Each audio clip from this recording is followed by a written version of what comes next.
Franz Jackson, the great reed man back in Chicago. They had a great jazz band when I was 16 years old. I used to sit in the Red Arrow in Stickney on the west side of Chicago and listen to his band play. And then I was playing with a group called the Salty Dogs when I was like 17 years old, and we played opposite them. I used to sit there at a table with George Mitchell, the great horn player from the Jelly Roll Morton's Red Hot Peppers, and we used to sit and listen to Bobby Schaffner on the cornet, which was the fellow that took Louis Armstrong's place with King Oliver. And there was Al Wynn, the great Al Wynn on trombone that I played with for years after that. He was the original music director for Maul Rainey's band.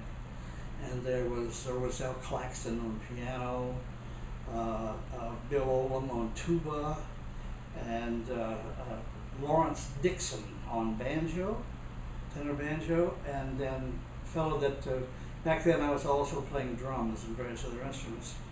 But the fellow that I loved to play drums like, or was sort of my mentor, whatever, was the drummer with that Franz Jackson band.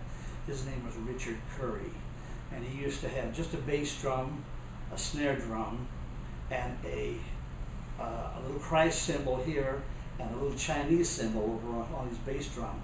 And he would play this snare drum, and he'd use the bass drum for a tom-tom, and then he'd start writing on that, when they'd do these out choruses on that Chinese cymbal, and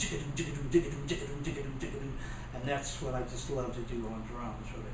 Anyway, that was my upbringing when I was 16, 17, 18 years old, back in Chicago, on the west side of Chicago at a club called the Red Arrow in Stickney.